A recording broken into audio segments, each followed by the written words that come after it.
Good afternoon. My name is Kathy Hawksworth. Welcome to our very first Estate Administration Week. I'm a counsel and philanthropy advisor at Edmonton Community Foundation, and it's my pleasure to be your host for this session. We're so happy you could join us. Many of you are already familiar with our annual Wills Week held every October. This week, we're launching this new series of presentations similar to those that you've attended for Wills Week, but this time with a specific focus on the ins and outs of effectively administering an estate.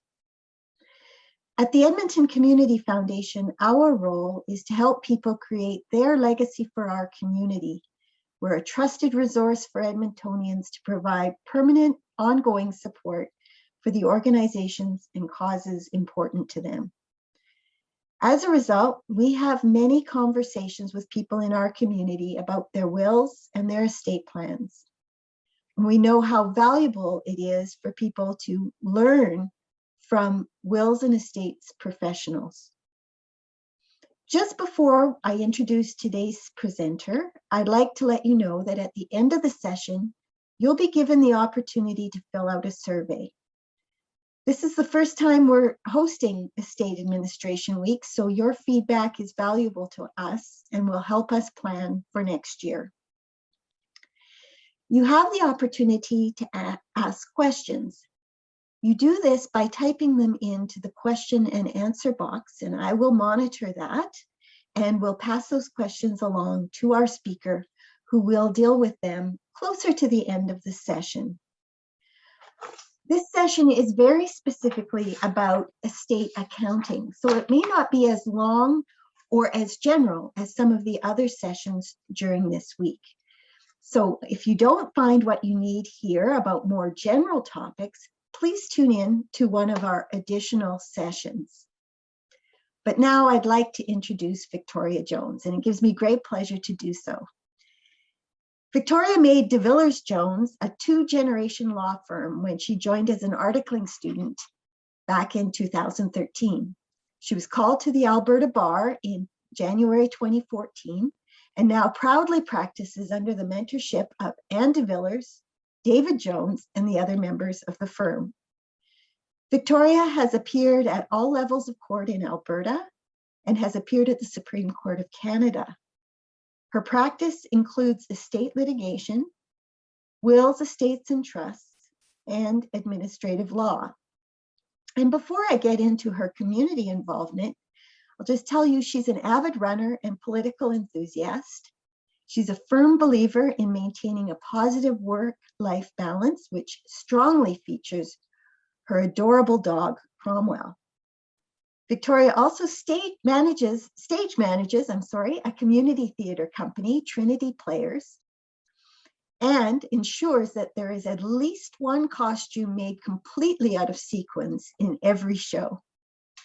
That's one of the things that she's involved with in the community. Others include, she's a member of the Canadian Bar Association Wills and Estates section, the Collaborative Estates and Trust Lawyers.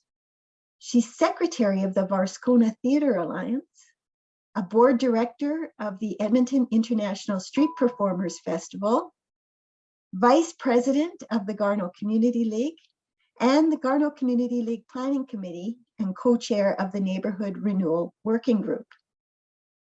Amongst all of that, she's steadfastly dedicated to standards of quality legal work and service to clients, values which she inherited both professionally and personally, since she's both a de Villars and a Jones. Victoria, thank you for being here. Looking forward to your presentation, and I will turn over the screen to you. Excellent. Thank you, Kathy. No one's ever read my bio in full. So the sequined costume is usually on me, and I am tap dancing while in it. So, So today's thing is estate accounting. I have a PowerPoint. I'm going to share it. And while I am a millennial, I am an old millennial. So technology is not always my friend, but we're going to do our best. So sorry, one moment. Sharing screen, estate accounting. Let's do this. We're going to start from the beginning. I may lose the ability to see everyone. No, I can still see things. Yay. Okay. Estate accounting. Where did the money go? How much am I getting? In estates, there are no secrets when it comes to the money. Okay. Why did you agree to be an executor? You're the one appointed in the will. You're the oldest, so obviously you have to do it. You're the most organized and responsible, or you're the only beneficiary in the will. If you are appointed in a will, fantastic. Off you go. Get yourself a grant if you need one and start administering the estate. If you're the oldest, you obviously do not have to do it. The person that should be doing it is the one that is the most organized and responsible. They are the people that succeed very well at being an executor. Also, if you're the only beneficiary in the will, oh man, are you just out and running? You don't even have to think about it because you're the only one you got to deal with. So let's see if it's going to let me click through. Okay, duties of an executor. If you're the executor, or you might be an administrator if there is no will. However, all of you, I assume, have attended the Wills Week sessions. They are usually in October. If you haven't, I highly suggest that you do so this October. We have a fantastic time. Duties of an executor. You need to collect in all of the assets, whether that's life insurance proceeds or stocks and shares, bank accounts. If any of you have been to my prior Wills Week sessions, you will know that my philosophy is banks are dicks. And it is the collecting in of all of the assets that is one of the most difficult things for executors to do, because banks do not make it easy to do this. So just know, if you're the one doing it, it takes time. And in COVID, it's even worse because most banks do require you to attend, but that is incredibly difficult right now, depending on the branch and also your personal comfort. So once you've got all the assets in, you need to pay the debts. So if there's a mortgage outstanding and you've sold the house, you'll pay the mortgage with the house. If there's lines of credit, you need to get those paid. Credit cards, any sort of debt that's out there that you know of, you need to pay first. Then you need to pay taxes. Unfortunately, as with death, taxes are inevitable. So you need to file a terminal T1 return and pay whatever taxes are owing. You want to get a clearance certificate to date of death. That means that anything in the deceased lifetime has been paid and CRA can't come after you. If you aren't ready to distribute after date of death and you have invested the funds, say in a GIC, or you never pulled them from an investment, any income that's earned after death, you will need to file a T3 trust account, bank tax return, my goodness. Once you are ready to distribute a final distribution, you'll want to pull all of your investments, make sure you pay your taxes, and then you apply for what's called a final clearance certificate. And that is CRA saying to you as an executor that you are in the clear. You are also required to regularly communicate with the beneficiaries. Some of this is contextual. You could have very needy beneficiaries or beneficiaries who just say, thanks, let me know when I'm getting my money.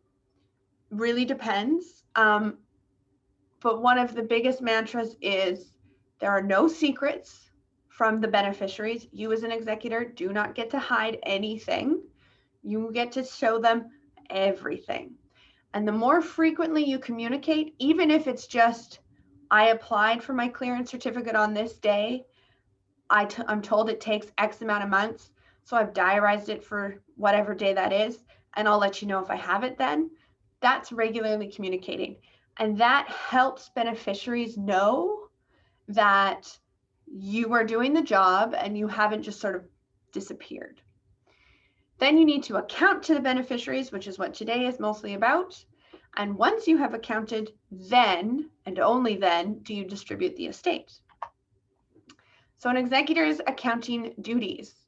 Executors must account every 2 years from the date of death, or if they want to do a distribution. So there are some estates that do take forever to administer. And that's because perhaps there's outstanding litigation or litigation that's created within the estate. There are times when it will take a very long time to administer the estate. In that time, you need to be doing an accounting every 2 years. I think my current longest estate is now 15 years old. So they have accounted to us not as regularly as they should, but regularly enough that we as the beneficiaries are okay. If you want to do a distribution, you need to also do an accounting. And what an accounting is you start with the opening inventory. If you have applied for a grant of probate or a grant of administration, you will have done what is called the NC7 inventory. And in that inventory, it lists every type of asset the deceased had and what their debts were as of date of death. So you would start with that. Often in an NC7 inventory, you don't have all of the numbers because the executor or administrator hasn't had access. Particularly if you're an administrator, the banks will not deal with you until you have your grant.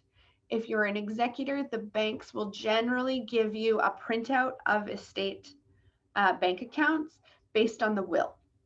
So sometimes you won't have everything. That shouldn't stop you from applying for your grant if you need it. What you do then is you put to be determined, and you'll file a supplementary affidavit when you know those numbers. This is also true when a deceased has a private corporation or a private company. You will have to get it valued, and that's not always the easiest to do quickly. And you will often want to get your grant faster than perhaps evaluation will take. So to do an accounting, you start with the opening inventory. This is what we started with. If your opening inventory, the NC7 inventory, needs to be updated, you will say, this is what I put to the court, but now we know what the actual numbers were. So then you want to outline what has come in and gone out and a closing balance. So on this date, I paid X amount in taxes. On this date, the CPP death benefit came in. What is my closing balance? Keep all of your receipts. You may not think it, but I have been to court over very little money from an accounting. And if the executor doesn't have their receipts, they may not get paid back. This is particularly true because early in the estate administration, before you as an executor have access to the deceased accounts, often, but not always, the executor pays for things that need to be done that they would properly be reimbursed for. Think funeral. So almost no one is able to access the deceased bank accounts before the deceased their body needs to be dealt with. It is perfectly appropriate for an executor to pay for the funeral and then be reimbursed when those bank accounts are available to do so. But keep all of your receipts because you need to prove this is what I have taken out and it was a proper estate expense. Then, so you're doing your accounting, you're saying to the beneficiaries, this is what I have done. Please release me from any liability for this period of time. And if the beneficiaries all sign their releases, then you do a distribution. If they don't sign releases, you're going to need to go to court. We'll get to that. But an accounting under the surrogate rules, and I'm just going to read it to you because I have had a number of accountants do what they purport to be an accounting and no one can understand it. It should literally be an Excel spreadsheet that has this is what I started with. This is what came in on this date. This is my note on what it is. This is what went out on X date with my note.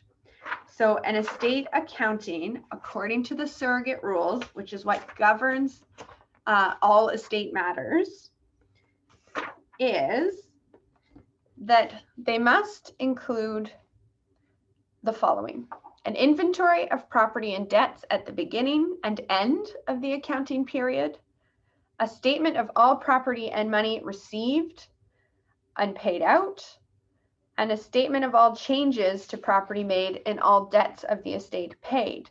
So changes would be, let's see, the deceased had a house, everyone agreed it needed to be sold. So that would be a change to the property. It's changed from the house to money, as it were. But really it's about, can you understand what happened? And financial statements from an accountant are not helpful. An Excel spreadsheet is perfect. Okay, as a beneficiary, so you're not the one administering the estate, you're the one inheriting, what can you expect? So it does depend on what kind of a beneficiary you are. If you are a specific gift beneficiary, which is also called a non-residuary, you have a certain expectations, whereas a residuary beneficiary has very different expectations, and they're the ones that an executor is truly accountable to. So a specific gift beneficiary, you are entitled to an accounting of your gift. So this could be, I give my piano to my aunt, Diana. Okay, so Diana is entitled to an accounting of the piano. She's not entitled to anything else. Or I give all of the grandchildren $1,000. Each grandchild is entitled to an accounting of that $1,000. If the executor is going to distribute those specific gifts, they should get a receipt. So here, Diana, please sign this receipt that says you've received the piano. I then, as executor, tuck that into my file. Please, grandchildren, acknowledge through a receipt that you've received your $1,000. Once the specific gift is distributed in full, those beneficiaries are out, and the executor doesn't need to interact with them or deal with them anymore. If there isn't enough in the estate to pay the specific gifts, that beneficiary or beneficiaries do get a complete accounting of the estate to demonstrate that there isn't enough to pay out the complete gift. So this happens two different ways. One, the deceased is completely insolvent. They have far more debt than assets. The debt has to get paid first. Or, as I'm discovering more and more, the first of a married couple or in a marriage-like relationship dies. And in their will, they have left small gifts to the grandchildren, but they actually owned all of their assets in joint names with their spouse. In that case, the spouse gets everything, and there actually isn't anything in the estate. So those gifts fail because there isn't any money in the estate. So think of that when you're doing your wills about how have I organized my finances with my partner? And does that organization of finances completely undercut some of the smaller gifts I wish to give? So, but again, that's for October. But yes, so a specific gift beneficiary only has a right to know about their gift. And if there isn't enough to pay their gift, then they get some more information. Really, it's just for the executor to prove to the specific gift beneficiary, I don't have enough to give you everything. This is why. Let me show you why I'm saying this. But if you're a residuary beneficiary, which means you get whatever's left after estate administration, taxes, and the specific gifts are paid out, you get a complete accounting. There is no hiding anything. And the beneficiaries get to be as persnickety as they like. Although if you're superbly persnickety in front of a judge, they get annoyed. So the residuary beneficiaries get to approve the accounting, which would be signing the release. And that includes any compensation that the executor may receive. The beneficiaries release the executor for the accounting period, which means if you're the residuary beneficiary and you have no problem with the accounting, so you release the executor, you're done. You can expect your distribution. But if you sign the release and then later decide you didn't like what the executor did, you're out of luck. The release is a full stop on you going back through that period. So if there's something that you don't think is right, don't sign your release, because you are essentially waiving your ability to go after the executor for something that might not be okay. So if residuary beneficiaries do not like the accounting, off to court you go. So, an accounting in court. Both an executor or a beneficiary can make a court application for an accounting. The most common ones are made because you can't get a release from one beneficiary, but all of the rest have given you a release, and that beneficiary is just being a jerk. So often I will file an application in morning chambers to have the executor's accounts passed or to dispense with the passing of accounts.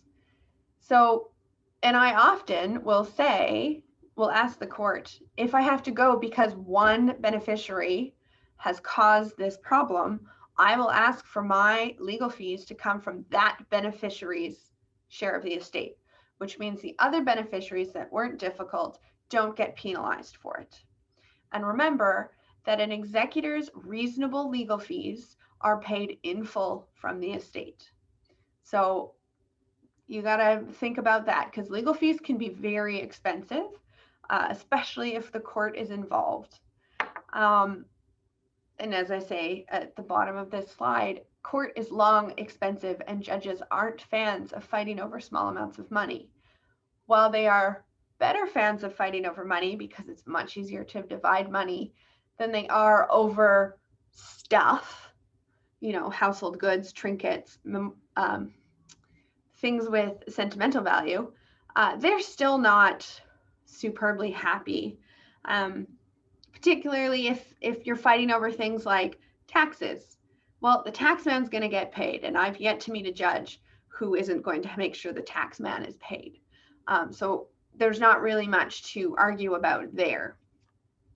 If you are a beneficiary, you can go to the court because your executor maybe hasn't accounted, has done something fishy, and you want to see it.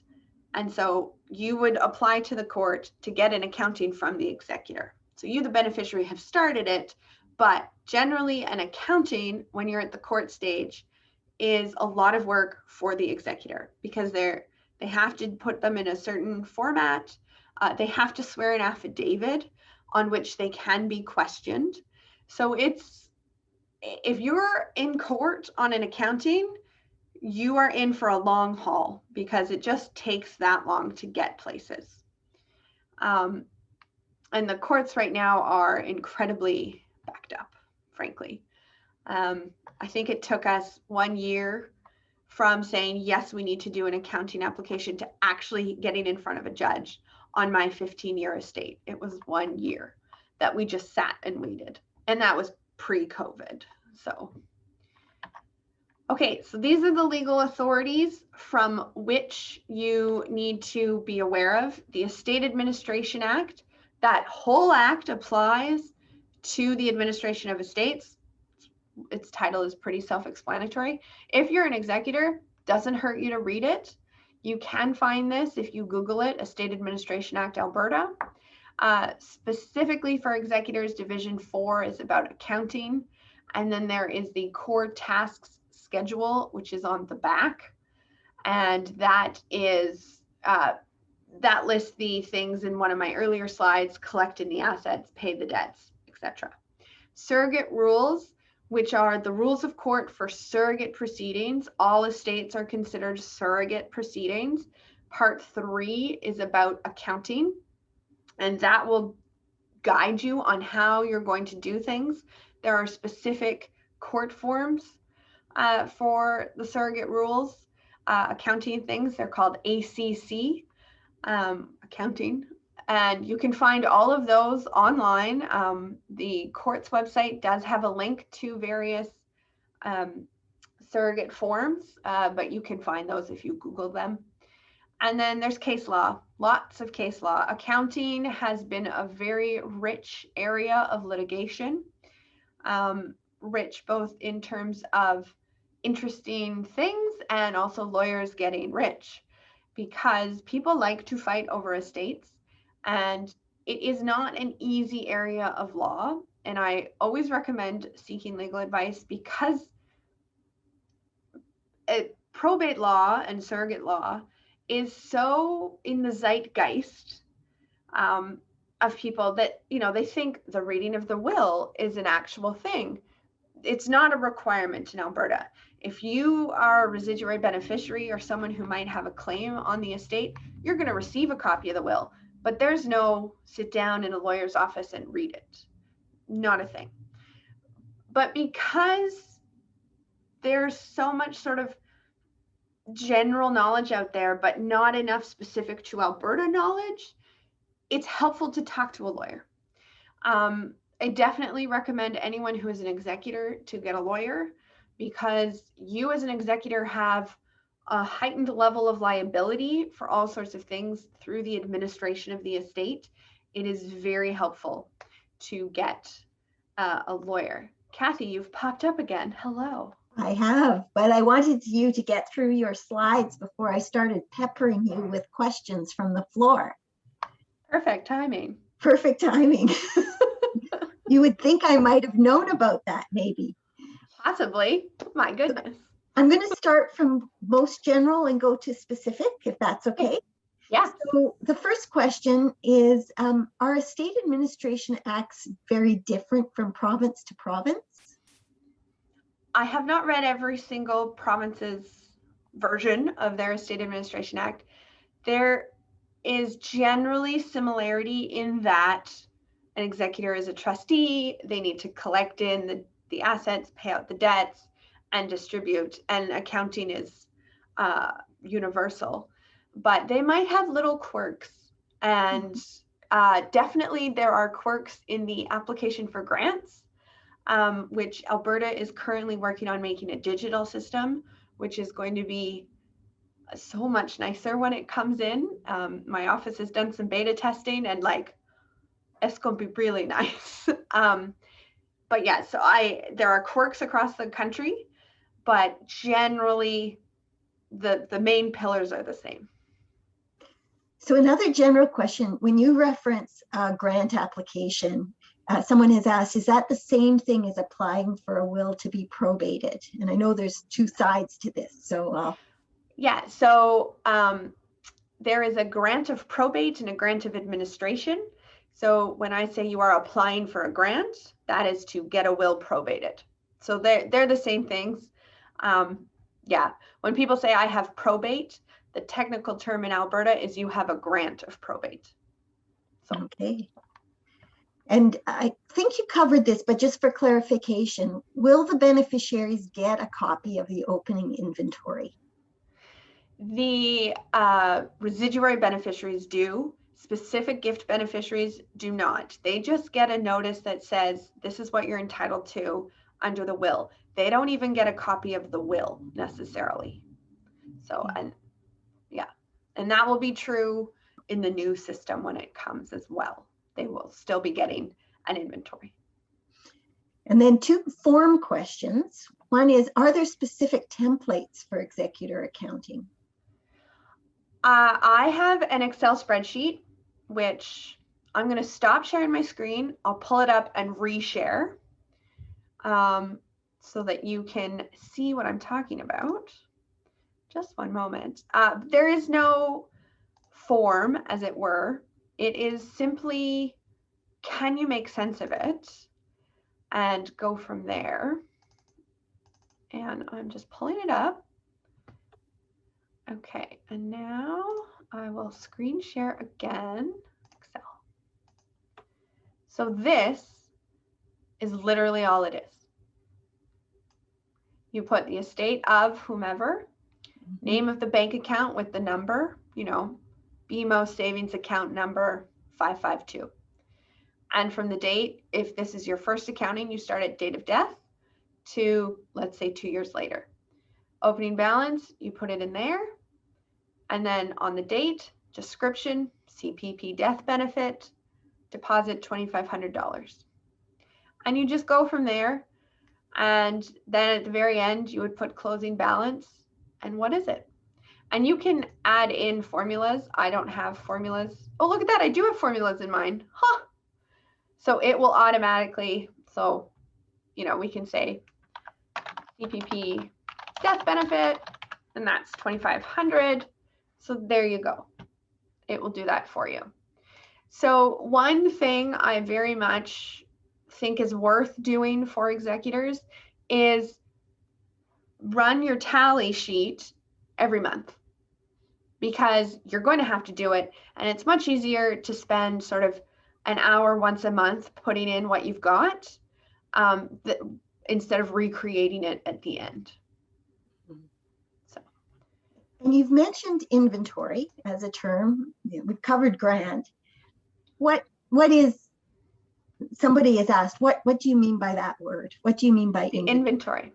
All right, I'll pull up what an inventory looks like. One moment. This is actually kind of awesome. Cord forms. Non-contentious. Let me see. Oh, goodness me. They've changed. They keep changing them on me, which is annoying. Actually, you know what? I'm going to take you to the Alberta website's death page, which is actually a thing. Did you know the Alberta government has a website with alberta.ca/death? Because they do. Anyway, so surrogate forms, and let me go back into Zoom and find it. Surrogate forms. Okay. So when you are applying for a grant of a probate or administration, you will be using what's called the non-contentious matters forms, the NC forms. So this is the Alberta government's website. You can just search surrogate forms, non-contentious matters. And we want the NC7, which is the inventory. So, oh, is it going to open in PDF? And then it's going to be silly. Okay, I'm going to unshare and then go back. One moment. Where is my, this is it. Okay. So you should now see Schedule 5, which is called the NC7. And you will list everything. Oh, it's just showing a blank page. Sorry. Well, that's so rude of it. Is that better? Yes, there you go. Okay, weird. All right, so this is the NC7 with the inventory. And this is a fillable PDF form, and it should, but I'm not certain it does, do all the math for you. So you have to put the property, and property is land or buildings. So I own this house at this address. There's an encumbrance of a mortgage on it for X amount.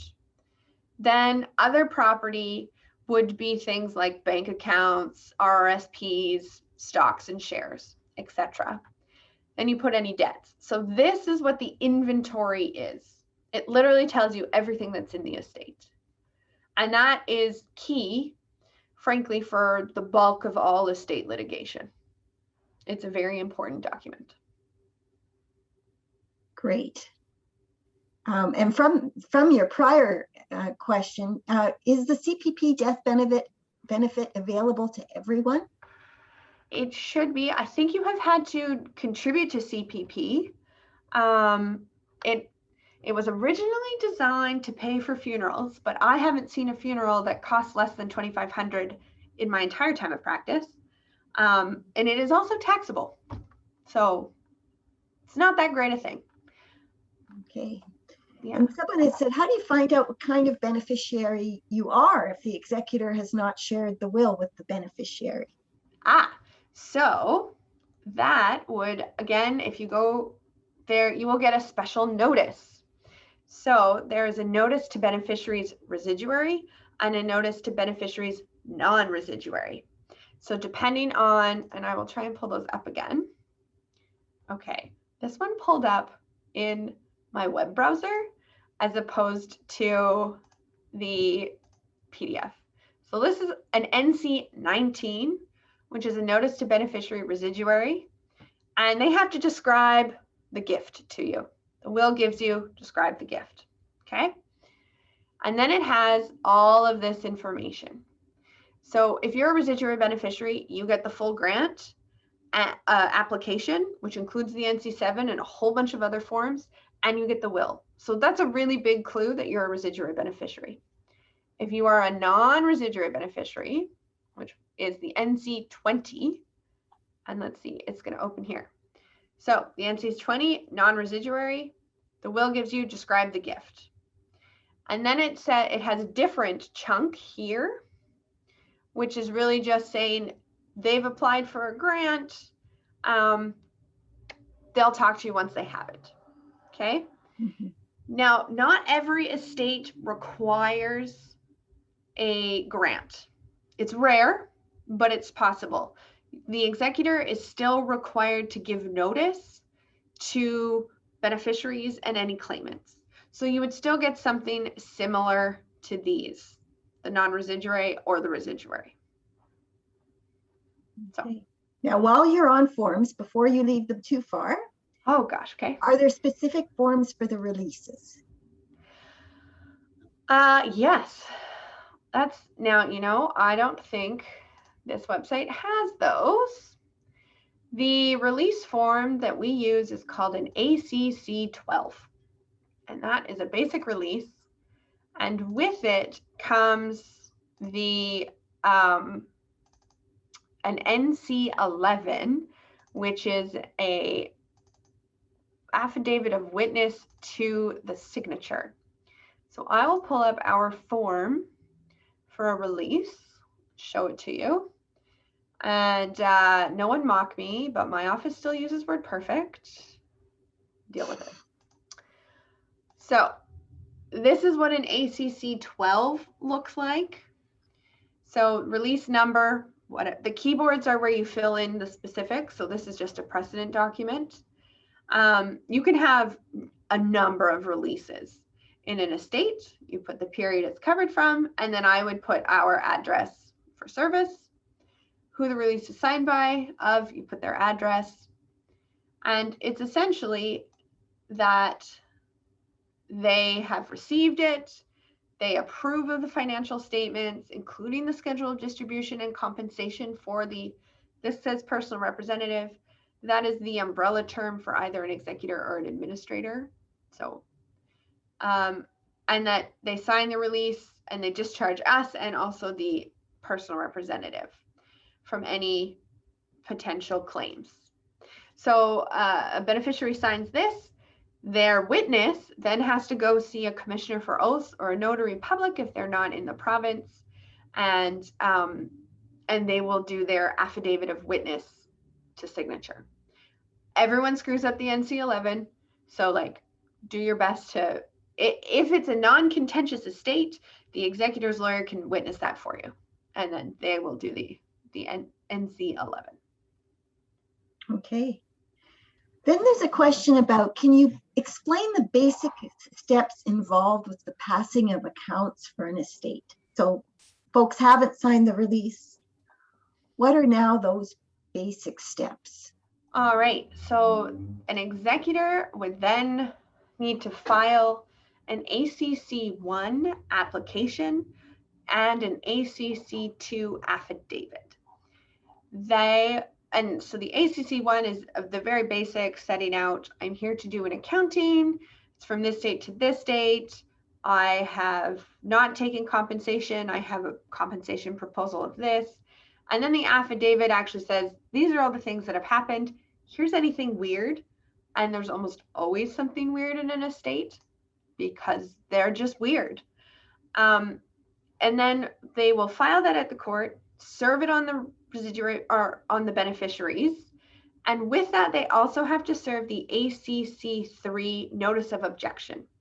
And that is the form that the beneficiaries can then use to file with the court to say, we object to this payment or this issue. And then you hopefully could negotiate. One of the acts that governs succession law in Alberta does require everyone to explore what's called alternative dispute resolution. So mediation or arbitration, pretty much anything that's not court. So hopefully, depending on what it is, you can come to an agreement without needing the court. Sometimes you just need to file something with court, but you don't actually need a judge to sort it out. And sometimes there's just miscommunication or bad math. Like, you saw my Excel spreadsheet. Just because it has a formula in it doesn't always mean it gets it right. So, sometimes just the math is weird and it takes a couple people to figure it out. Okay. Can you challenge the executor's compensation if you think it's too high? Yes, absolutely. So an executor, the only time an executor can just take their compensation without approval of the beneficiaries is when the will specifically says their compensation is X, either a dollar amount or a percentage amount. If the will is silent on compensation or says in accordance with the guidelines, and I'll talk about the guidelines in a minute, then the executor has to get permission from the residuary beneficiaries to pay themselves. The guidelines, and they are guidelines, but they are generally on the first $250,000 from 3 to 5%, on the next 250,000 2 to 4%, and then on the balance 0.5% to, I think it's 2%. And so it's a range, and it's very much about how complicated was the estate, and was there litigation? Did they have to do a huge tax issue?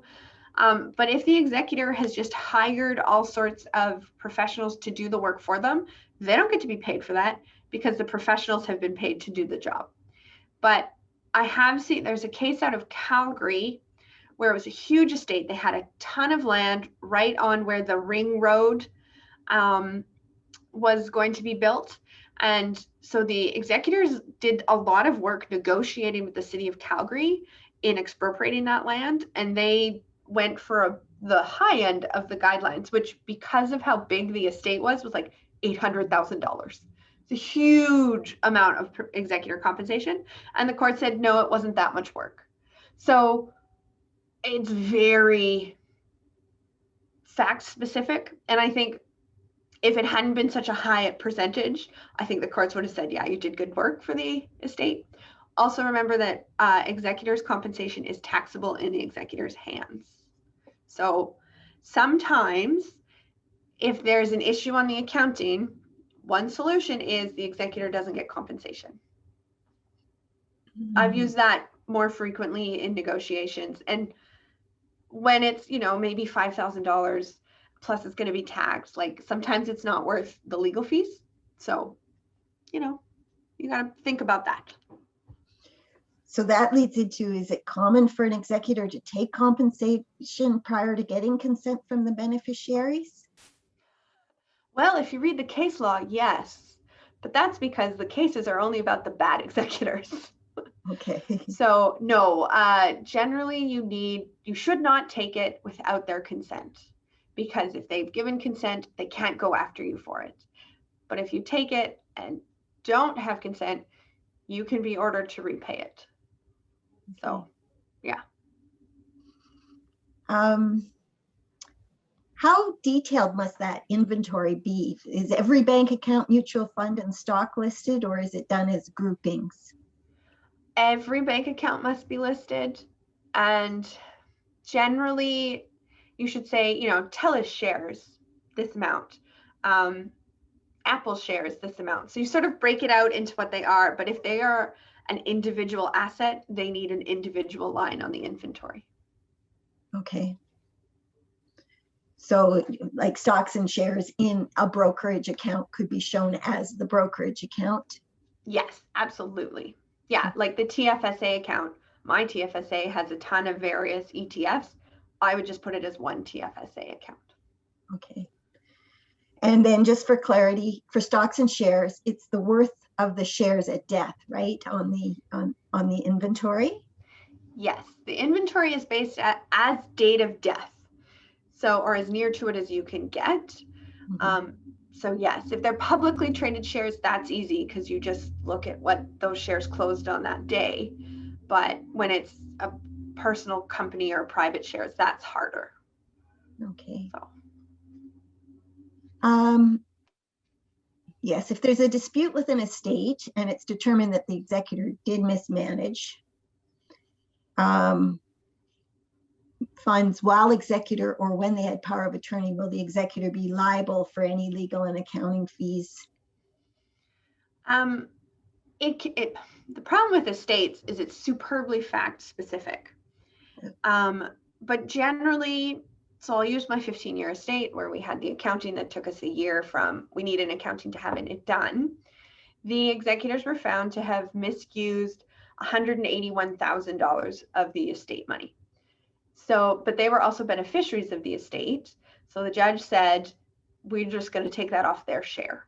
So they essentially forfeited that portion of their share of the estate.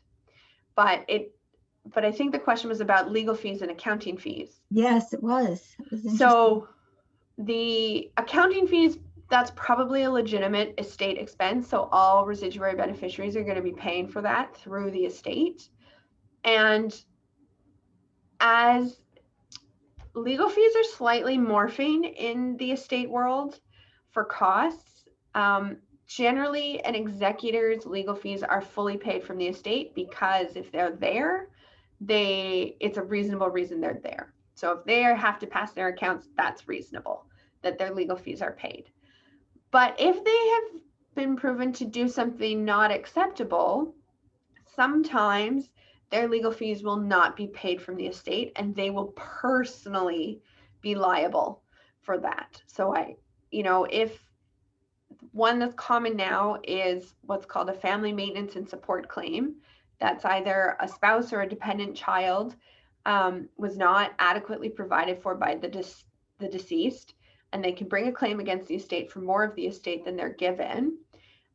And on those, an executor is required to be neutral. If they take a position, the courts have found that they have to pay their legal fees personally and cannot use the estate. So Okay. it really is fact specific. Okay. So the last one about sort of mismanagement. If I ask this, can the executor be fired or dismissed for incompetence? Oh, yes, I can. So that's called removing an executor. And if an executor has not intermeddled, so death, they've got them buried, but they then decide, actually, I don't want to do this at all, they can renounce. The courts have said dealing with the funeral is not considered intermeddling, so they can renounce and get out of there. But if you have a bad executor, you can apply to remove them. It's a pretty high standard. And in fact, I just lost one of those when the executor, there was a private company, we all agreed we'd get it appraised. While it was being appraised, someone offered to buy it and it was within the range of the appraisal, but then the executor told the person who was offering to buy it what the appraisal was, and he lowered his price to be at the bottom end. So we were like, that's unacceptable. How dare you? And the court said, not enough to remove him. So yes, you can, but it's a very high threshold. Pretty much they have to steal. Frequently, I see executors gambling away the estate. That's a good reason to get rid of them. Or they've just done nothing. And sometimes, though, if they've done nothing and you're going in to sort of say, can we get rid of them so we can get someone who will actually do the work, the judge will first want to give the executor a chance. So like, yes, that's nice, judgy, but they've already proven they're not going to get on with it. Do you really think your court order is going to do anything when like the remedy is to remove them from the job they're not even doing? So yeah, you can remove an executor. It's a court process, can be expensive. And a high bar to do it. Okay. Now I'm going to switch gears entirely. If Okay. part of the estate is a house, Yes. at what stage can it be sold? You can sell it at any time. The Before or after probate, though, it says you here. can sell it at any time. Okay. The court has a special procedure if you have applied for probate but don't have it and you get a house deal in the middle. There's a special application you can do where the court will essentially allow you to sell the house. The lawyer has to hold the money until the grant comes. So the courts have recognized that sometimes they're incredibly slow, and real estate can't wait. So as long as the person's dead, you as executor have the authority to get the house on the market and sold if that's what happened. You just need to have a special court order. Okay. And then a couple of questions. These are interrelated. Does a simple will, say $100,000 of cash and only a MasterCard balance, have to go through all of this? And then another question was, you know, there's only 2 kids. Do you have to go through all of this? Simple answer is yes. In order to get that $100,000, you probably will need a grant because most banks have a threshold. And if there's assets over that threshold, they'll require a grant. And I think it's like $20,000. It does vary from bank to bank. So if it's $100,000, you're getting a grant for sure. And you are required to account. If beneficiaries have been involved the whole time, like say there's 2 beneficiaries and one of them is the executor, if they have been lockstep the whole way and like one technically is the only one who has the authority to do anything, but they've both been completely involved, well, then just ask them to release you. And if they do, great. If not, but no matter what, you as executor want a release from your beneficiaries because that means they can't sue you. Okay. And you as executor are very suable. Okay, and 2 or 3 questions have come in about joint accounts. Aha. So I think this is an opportunity to clarify that. So I'll read you one of them, and then just the others are variations on this. So to the participants, thank you for asking. So if an account is a joint account, how do you do the accounting if the survivor is using the account too? Okay, if the survivor is the spouse, then those joint bank accounts do not form part of the estate. You don't get to deal with them. They're the spouses. If the joint bank account is for a child, there is a Supreme Court decision called PCOR that has a rebuttable presumption that that child is holding the money in trust for the deceased estate. So that joint bank account with the child should be given over to the executor to administer. So it really depends who the joint bank account holder is and whether or not it forms part of the estate. This is also true of things that have a beneficiary designation, like RRSPs or the TFSA successor. If they have a designated beneficiary, they go straight to those beneficiaries. They don't come into the estate. If they don't have a beneficiary or the beneficiary is the estate, they come into the estate and the executor needs to deal with them. But in the joint account issue, is another rich area of litigation because it, as I said, it was a rebuttable presumption. So we start with the presumption that it's an estate asset, but the child could rebut it by saying, oh, but here's the gift letter mom gave me, or here's the agreement we made when we set up this joint account that when I was a child, and really it was just a way for mom to be able to get money to me when I was away at college, but it's always been mine. It's never been a proper joint account. So joint accounts, a lot of people like to put their kids on as a way to avoid probate. Generally, you just cause litigation. Okay. What if you are the executor with someone from another province or someone from the United States? Is that a problem? It is certainly a problem if the executors are American, because that makes the estate an American trust, subject to American taxes. Make them renounce immediately. If you are co-executors with someone and you reside in the province of the deceased's death, so Alberta, let's say,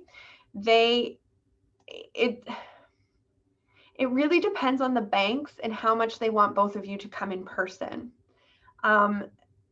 If they want both of you to come in person, you both have to go in person, and that is difficult. It is not inappropriate for the estate to pay for the out-of-province executor to come in to deal with things. And now there's so much from the legal side that we can do via Zoom. So it does make things easier that way, but ultimately it will be the banks that complicate things. Okay. So we have some very specific questions that I'm holding off, but just for the participants that have asked them, I'm holding them off so that we can get the general. We have dozens and dozens. Are you still okay for time? I am. You have me all day, but not. Okay. But I don't think everyone else is here all day. Okay. So just bear with me as I just go through.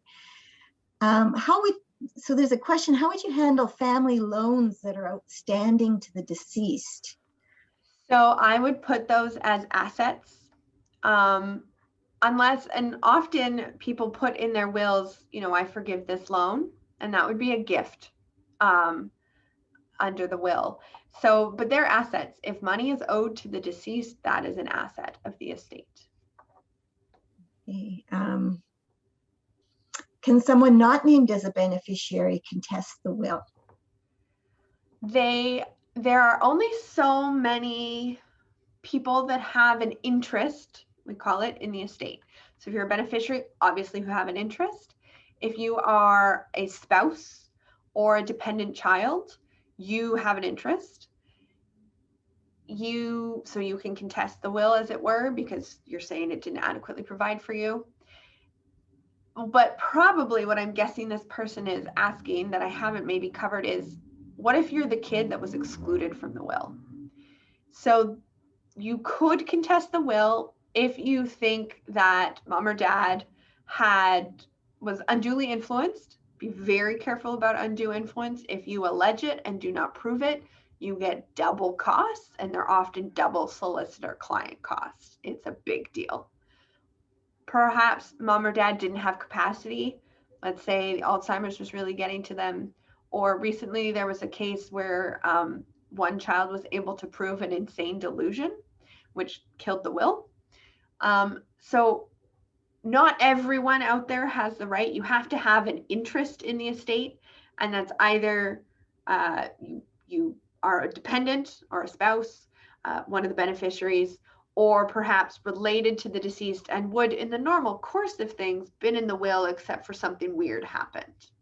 But there is no requirement in Alberta that a deceased do anything for anyone except adequately provide for their dependent children or spouse. But if you are an adult independent child, you don't have a right to any inheritance whatsoever. Okay. All right. There have been a couple of questions about sort of that transition between a power of attorney and an executor. So, understanding that the power of attorney is when someone is alive but needs help with their finances. That person ends at date of death, and the executor. It's just a question. Do you have much experience with problems regarding mismanagement of funds while someone has power of attorney? And can one request a passing of accounts for that? Yes and yes. So an attorney is a trustee, so they're still bound to account. And they are required to account to the executor. If the attorney is also the executor, I generally say to them, you're accounting to the beneficiaries. So they can't get out of it. And yes, you can certainly ask the court to adjudicate whether or not certain things that they did as attorney were appropriate. So, and it's becoming more common litigation around attorneyship. People are living longer, but they aren't necessarily capable of either physically going to the bank or mentally dealing with their finances. There is a difference. If someone is, let's say they're physically no longer interested in going to the bank and they appoint a child to help them, but they still have full capacity, then that is an agency relationship, and the attorney is only responsible to account to the person who's given them the attorneyship. But it's once the donor is the correct term, loses capacity, then the attorney's requirements to account broadens. Okay. Taxes, one of my favorite topics. The worst. If the deceased estate cannot pay tax debt, is the executor liable? The executor would only be liable if they distributed estate assets before paying taxes. So there is an order of things of which you pay first. Number one, funeral. That comes before everything else. Number two is estate expenses, which includes legal fees and accounting fees. Then comes taxes. So taxes are, if you have enough money, you have to pay them. If you don't have enough money, you have to tell CRA, we don't have enough money, you can have what we have. And then you get to tell the beneficiaries, sorry, there's nothing left. So, which can be a very quick estate, frankly, to administer. But the executor is not liable for the deceased taxes unless if the deceased estate was not large enough to pay the taxes. The executor would be liable if the estate was large enough and they didn't pay taxes, but that instead gave money to beneficiaries. But the taxman can come after both the executor and the beneficiary. They will get their money if it exists. Okay. There's a couple of questions I'm not understanding. Who pays tax on the CPP? The estate does. Okay, that's easy. I'm asking the easy ones first here. I'm a financial professional with a data sheet with all sources of incomes, assets, liabilities, and insurance. Can I use that, or is it better to use a provincial form? It's not, I think you've answered that one. Well, I will just say that the forms, you do not get to alter them. So you have to use those forms. And the surrogate clerks are really persnickety about it. So don't mess with the forms or they will just reject it. And then you have to wait another 5 months. So. Okay. If the deceased is the sole owner of an Alberta corporation, is the executor responsible for all of the winding up activities? Yes, the executor should be doing that. Hopefully, the corporation has a really nice unanimous shareholders agreement that tells you exactly what you need to do on death. But my guess is the shares in that corporation will be going down. So the executor could just send the shares down to whomever they're getting and say, it's yours now, bye-bye. So, okay. Yeah. If the value of investments at death is used, as you said on the NC7, who gets the money made by those investments after the death and before the distribution to the beneficiaries? It would, that income would be estate assets. And so the beneficiary, let's say the residuary beneficiaries, there's 4, they would each get a quarter of that increase in value. Okay. All right.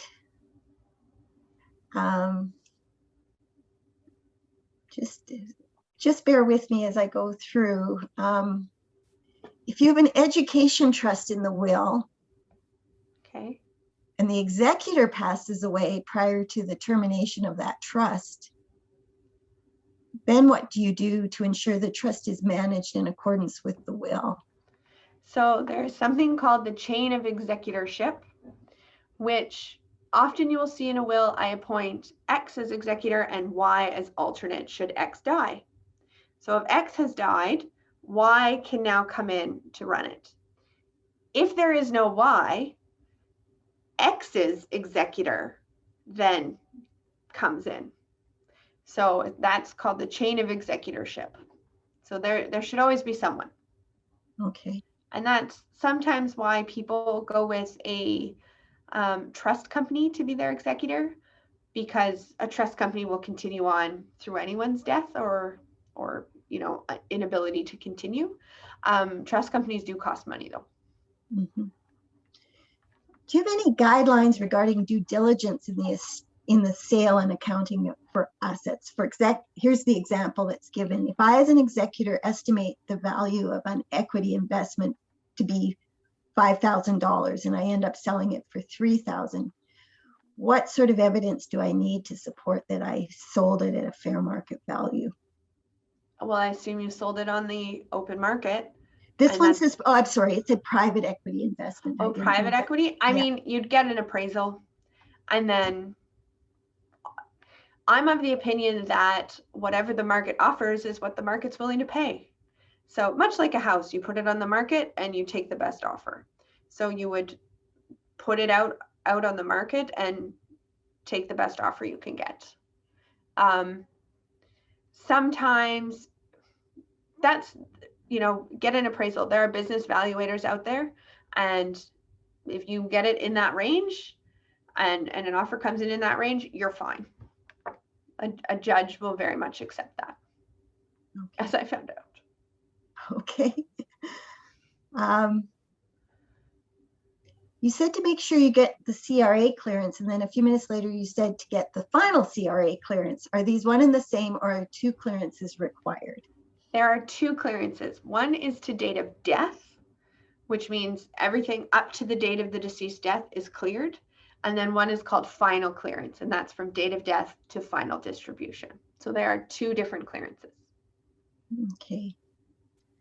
Are trust companies subject to the executor fee schedule you previously outlined? Generally, trust companies make you put it in your will what their fee schedule is, and it's way more than the one I gave you. Okay. Okay. And because it's in the will, the beneficiaries can't question it.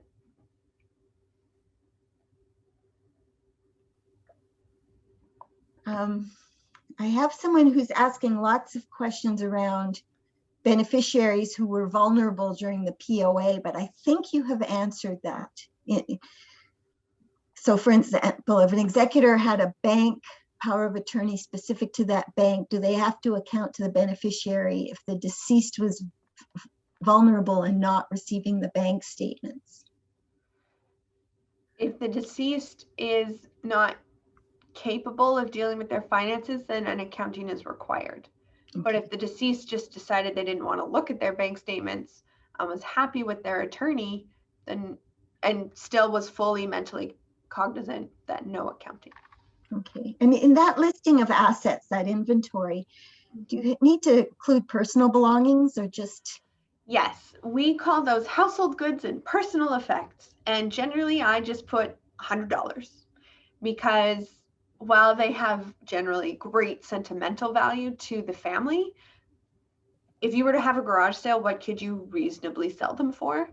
And so many people talk about, oh, mom's furniture is antique, but like the people that are buying furniture now are not buying antiques. So they're not really worth that much. And it is not worth your time or the estate's money to go and get an appraisal of all the household goods.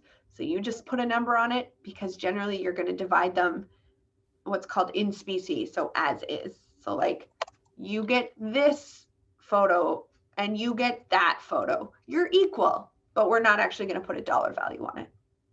Okay.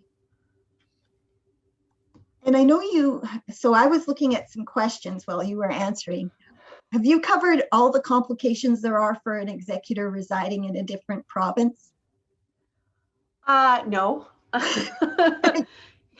Nor could you, but. I mean, one big thing is if you are a single executor and you don't live here, is you could be forced to pay a bond, which is really to stop you from running away with all the money. It depends. I mean, there's so many complications to not being in province. It's a little easier now with online banking, frankly. Like I do have an executor who is working in the States. She's technically a Canadian citizen and resident, but with COVID, there's no travel across the border. And she called the bank to tell them her dad had died. And they said, oh, you have to come in person. And so she has just slowly emptied out the bank account into my trust account. And then I wrote a letter to the bank being like, close this account. It's empty. So That's how we got around that. She's also the sole beneficiary, so she doesn't really have to account to anyone but herself. So it doesn't really matter, as it were. But no, there's a bunch of complications. If you're able to appoint someone who lives in your province, do that. But if none of your children live in the province, pick the one closest. And one that doesn't, if one lives in BC or Saskatchewan, those are preferable because they're just better known to Alberta judges who might have a problem with it. Okay. If your co-executor refuses to communicate with you, Yep. has no lawyer and has taken money, and you're equal beneficiaries, and refuses to do taxes, are you equally responsible for all the tax penalties? Yes, but I couldn't see a judge saying that. You should be going to court and asking a judge to remove the non-working executor and for you to carry on your own. If you don't file the taxes in time, yes, there's penalties and there's interest, and the estate would pay it, but beneficiaries could go after executors if there isn't a good reason for why there's penalties. So it's one thing, if it takes a year to figure out what dad's actual taxes are because, oh, look, dad didn't file taxes for 10 years and we can't figure anything out. That's a legitimate reason why it takes so long. But if it's a basic return of, mom was getting OAS and CPP and that's it, there's no excuse to not get that done in time. So, okay. and it's a legitimate estate expense to pay an accountant to do it. So, Okay. but yeah, if there's one executor who would like to do the work but can't because they need the other executor to sign, get rid of that executor. Okay. So then the question is raised, can two siblings be executors? Absolutely. You can pick whomever you want as your executor. Do pick people that will get along, or do it. And dear God, don't pick all of your children. I am more and more becoming a fan of a single executor because they get on with it or they don't. But it's really frustrating to have one executor that actually does the work to get completely stymied by the other one who doesn't want to. And there's often a family dynamic reason, and it's, not, the oldest one is the one that gets on with it, but the middle child had a terrible childhood and never really got out of mom's house. And so mom felt bad for them, so made them executor, and now they're causing all sorts of problems. Okay. Right? Like there's a lot of family dynamics that are at the heart of, frankly, a lot of problems. Like sometimes I wish I had a psychology degree. It would be very helpful. Okay. I think the remainder of our questions are very specific, and I do see that some of our participants have left. So I want to just give people the ability to either listen in or carry on. I will ask just a couple of the specific ones, but these are not going to necessarily be of general application.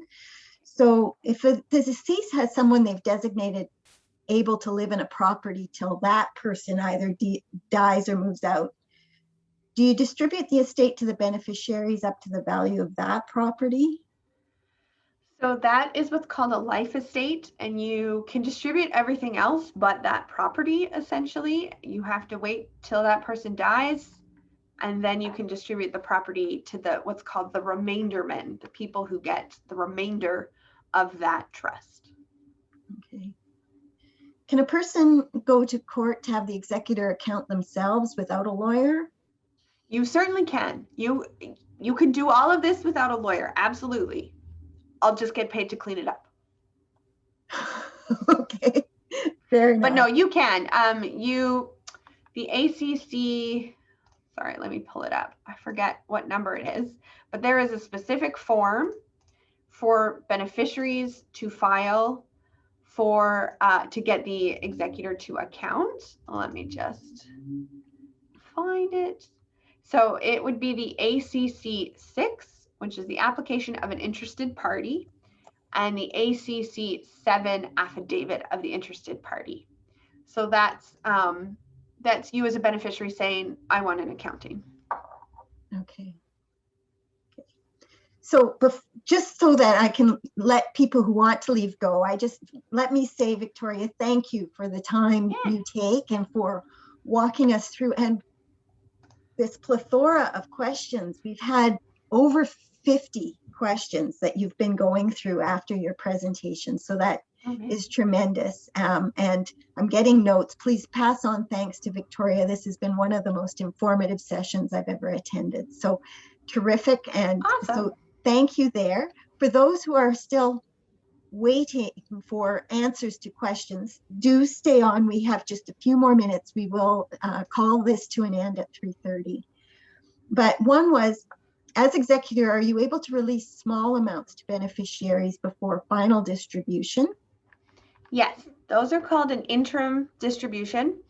And we often do those when we're waiting for the final clearance. So like we've done everything, all the debts are paid.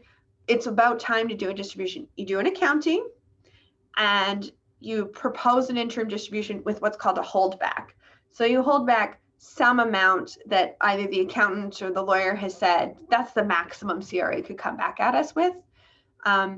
And then once you get releases back, you distribute it. So there's very often either multiple interim distributions or a really big lump sum interim distribution with a final distribution just when you get CRA, the final clearance from CRA.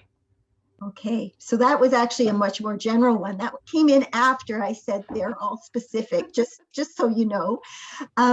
When having two siblings as executors, is authority equal between the two? Depends what the will says.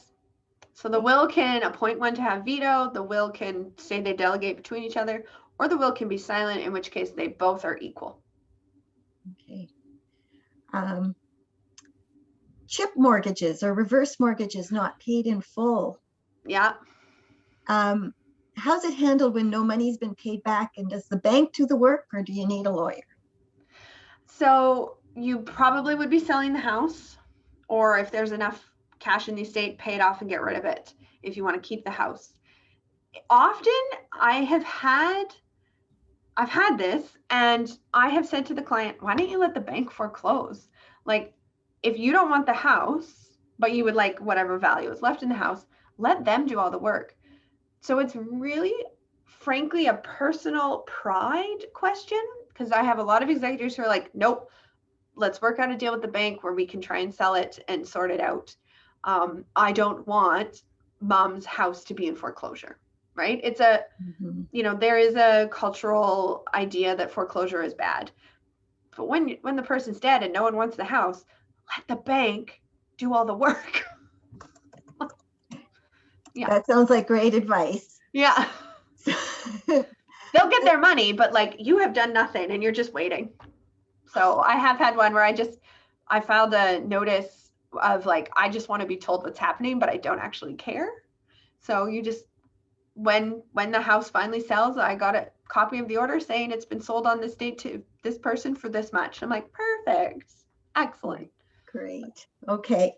Some people leave $1 to a beneficiary to indicate they're getting nothing from the estate. The question is, does this work? I think the other question is this recommended? It's a jerk move. Like if you don't want to give them anything, leave them out of your will. If you think they might contest, put something in your will that explains it. So in my will estate planning practice, if someone's being estranged and they're therefore not in the will, I ask my testator to write me a letter. Write a letter to why you're doing it this way. And I put it with the will so that if that child generally ever tries to contest it, I can say to a judge, here are the testator's intentions, because testamentary intention is one of the biggest things that the courts maintain. So, but yeah, if a beneficiary is given $1, they're getting $1. Executor, I'd pay them out of your pocket so they go away. Okay. Like, here's $1, literally a loony. So. Great. There are 2 or 3 tax questions, and so I just want to read them so that you hear them, but I'm not expecting you to necessarily answer them. One is, are medical expenses of the deceased for the previous year claimed with the medical expenses for the year of death? I would say yes. Anything that you could claim in their final year of life, claim. Okay. So that, and then it's one of the very first questions asked. So I think you've answered it, but for specific gifts, do these need to be accounted for, valued when filing taxes as part of the estate? And so can you just speak to the difference between accounting for gifts and accounting for the estate? For estates. So accounting for gifts, so let's say it's the grandchildren each getting $1,000. Those $1,000 are part of the estate assets. So for the purposes of taxes, those are the assets in the estate. But so they would be considered within the estate tax filing because you haven't distributed them as of the terminal tax return, right? Because it's up to date of death and you as executor haven't distributed anything before death. So you would need to account to those beneficiaries about the $1,000 if you weren't giving them that. But if you are, then you're just like, please sign my receipt. So does that work? I think so. Okay. Let's say it does. Okay. That's good. And then, so here again, this isn't really an estate administration item, excepting the executor might be faced with this. If an adult child is in the room when a will is changed, can it be contested? Oh, yes.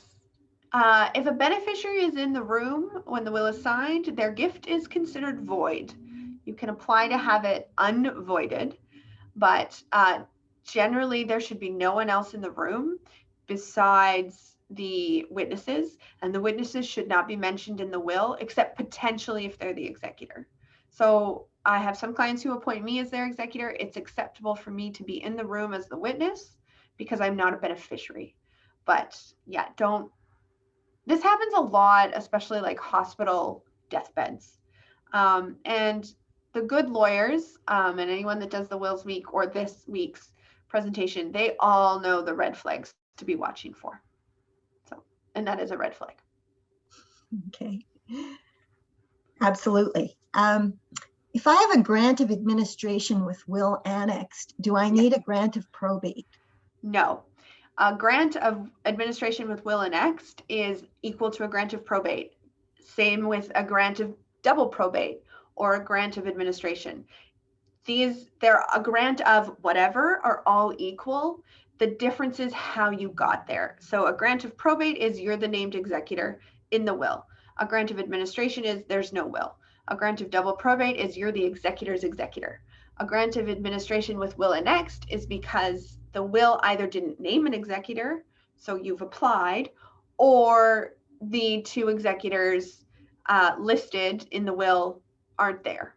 And you're applying even though you're not named in the will. But they're all equal. Once you have a grant, doesn't matter what type it is, you have the same authority. Okay.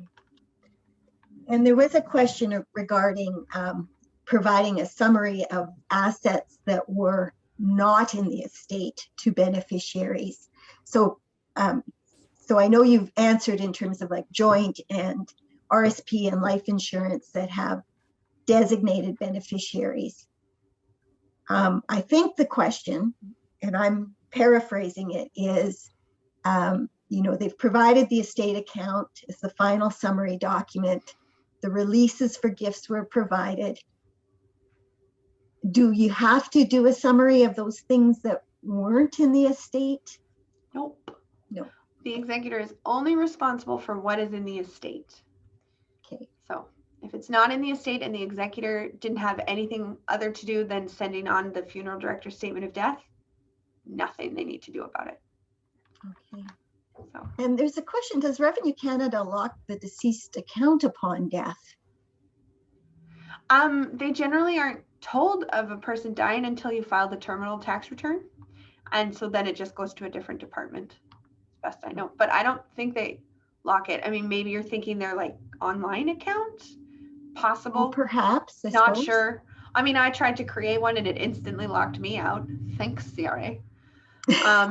So I don't know how the online account works for deceased estates, but I don't think they lock your account. They want your money. They'll take it. Okay. And there was a question, can a grant of probate be challenged? Yes, a grant of probate is technically called an informal proof of will. So what a grant does is say, these are the people who have authority and this is the last will, if there is one. But if you want to challenge a grant of probate, it's because you're challenging the will or you're challenging the person who's applied under administration. But for administration, there is a specific order of people who have a right to apply. So if that person is higher in priority than you, you don't get to challenge that. But yeah, you can challenge a grant of probate, but ask yourself after this thing, do you really want to be an executor? Like, it's a lot of work and it's not a great job. Like, honestly, I do not recommend doing it except for family. And even then, maybe not, depending on your family. Mm-hmm. So that sounds like a very good place to end.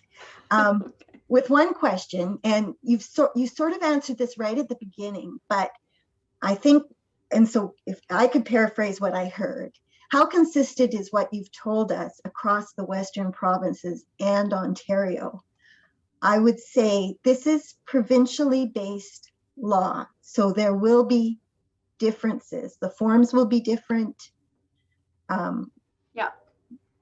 Yeah. I mean, the principles are generally the same in that you are a trustee and you have to account and you can't take the money for yourself.